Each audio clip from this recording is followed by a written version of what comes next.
black bear in Forest Park. Right now at 11, one bear, multiple sightings. I put my arms out and wide.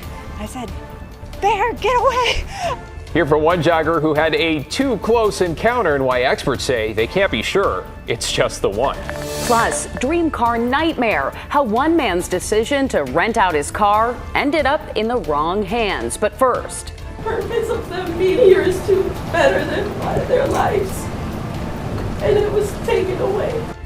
gone in an instant. The family of those killed in a semi-truck crash make a plea for justice. And we begin tonight in Marion County, where families are in shock over that unimaginable loss after a crash on I-5 involving two semis and a van claimed the lives of 7 people. Thanks for joining us. I'm David Molko. And I'm Brittany Folkers. The man who troopers say hit their passenger van and killed them was in court on Friday. He faces 7 counts of manslaughter along with driving under the influence. Just absolutely tragic. Let's bring in Alma McCarty, who's been following these developments for us. Alma. Brittany, David, the judge set no bail for 52-year-old Lincoln Smith, the California truck driver.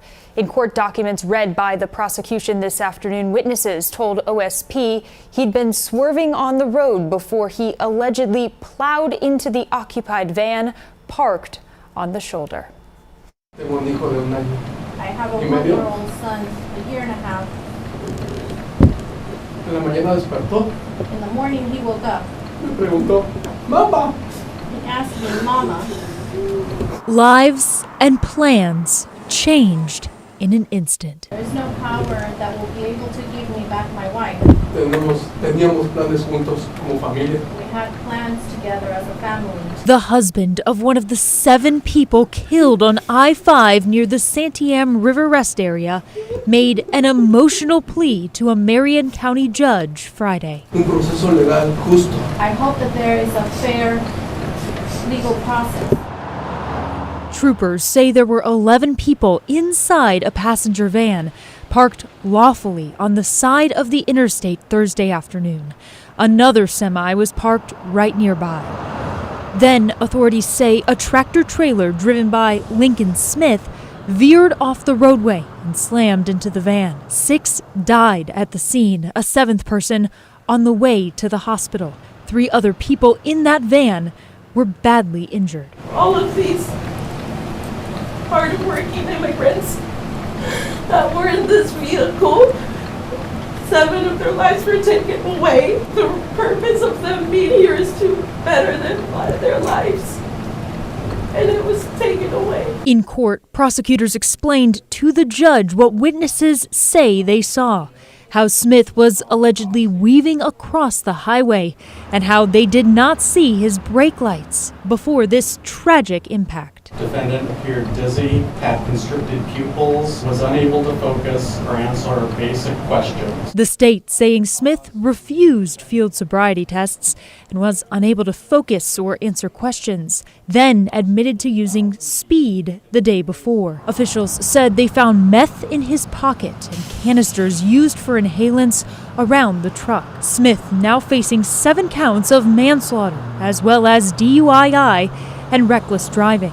As in and out of court, the victims' loved ones grapple with the grief. It's clear that there are family members of 7 people that my heart goes out to. Again, no bail tonight for Smith. He remains behind bars in Marion County. Neither he nor his public defender really spoke in court today. He's due back in court May 30th. As far as we know, 3 more victims of that crash remain in the hospital. David? Absolutely devastating for so many families. Thank you, Alma. Let's get you caught up on tonight's other headlines now, beginning in Kelso, where police are investigating the deaths of 3 people. Authorities say they got a call around noon related to domestic violence involving a gun. When they arrived at the home on North 7th Avenue, all 3 were dead. We are working out to find the ages of the victims and exactly what happened here. Kelso police say there is no threat to the community and they aren't looking for any suspects. Washington County sheriffs need your help finding the person involved in a shooting in Tigard. This happened after 3 in the morning Thursday in the Metzger neighborhood. Officers found a 24-year-old hurt near Southwest Hall Boulevard and Locust Street. He was sent to the hospital in critical condition. The sheriff's department says the suspect ran off. And 2 Honduran nationals have been indicted in federal court for allegedly transporting thousands of counterfeit fentanyl pills. According to the U.S. Attorney's Office, back in February, investigators tracked a courier vehicle to a home in Gresham. Soon after, they searched that house and found 150,000 pills inside, along with powdered fentanyl. They later arrested 27-year-old Kevin Martinez Avila and 29-year-old Alan Moya Vargas.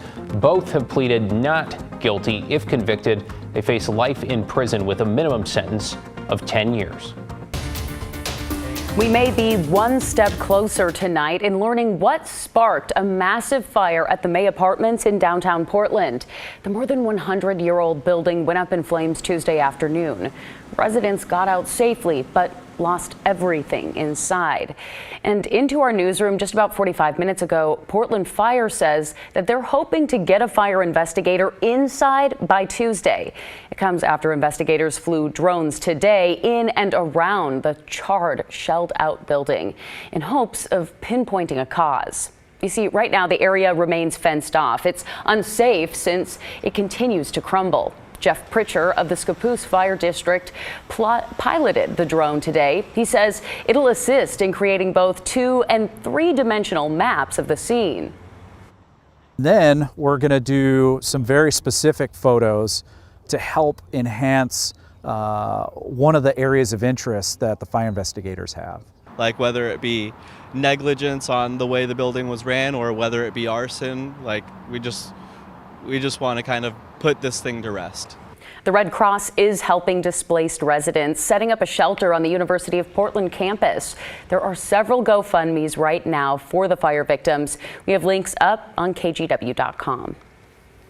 Well, new at 11, we're looking into multiple bear sightings in and around Portland's Forest Park, including this one recorded on video with 2 different joggers telling us about their close calls. Now, the latest encounter Thursday evening on the Leif Erikson Trail. And Oregon wildlife officials tell us while it is not unheard of, it's certainly unusual. Bro, black bear in Forest Park. Sauntering across 53rd Drive sometime last week amidst the ferns and fir trees. That's crazy. I can't even believe this. I can't even believe this. Oh my God, I'm up here all the time with the dogs. That was my bear. I recognized him. Yeah, that was his gait. That was his size. Kristen Shaw says she was trail running Thursday evening this week when she nearly ran into the exact same bear. I stopped and I stood a bit wide, and he considered me, I considered him, but he didn't charge, so then I calmed down. And state fish and wildlife officials say they've had at least 4 recent black bear sightings in the area, including along Skyline, outside the park. If it's the same bear, which it probably is, but it's gotten into some unsecured garbage, it's gotten into some beehives. I put my arms out and wide. I said, "Bear, get away!" Exactly what you're supposed to do, say the experts. Signs like this are now going up, reminding folks not to run, to avoid eye contact, to appear large, as Shaw did, and make a lot of noise. And he heard me, and he didn't want anything to do with the situation either. I think we reacted similarly to each other, and he took off at a nice pace. I can't even believe this. As long as you give them a wide berth and it's not a mother with cubs, they usually take off. They want to get away from you. This one doesn't seem to be a mom, but we don't really know exactly how many bears there are in the park. That is, you always have to respect nature, and these are wild animals. Because this, they say, bro, black bear in Forest Park is most unusual. I can't even believe this. So you heard that, not even in the park, but getting into people's garbage in their beehives. Close your garbage, take down your bird feeders if you live near the park. There are an estimated 25 to 30,000 black bears across the state. The officials say there have only been 5 reported sightings in the city of Portland, Forest Park included, in the last 3 years. 4 of those 5, Brittany, were just this month. Wow. I mean, it is pretty wild. You know, I carry bear spray when I'm going backpacking, things like that, but not in Forest Park. No, you don't think about it. So you could get an air horn, a bear bell. I mean, it's all preventative, right? Hiking in groups, keeping your dog on a leash, talking to each other. Really, the whole idea here, You know this from hiking in the backcountry. You don't want to startle the bear. You don't want them to see you or your pets as prey. Exactly. You know, sometimes when I'm out backpacking, we sing very loudly in a group, you know. Just to make the time pass and scare the bears away. away.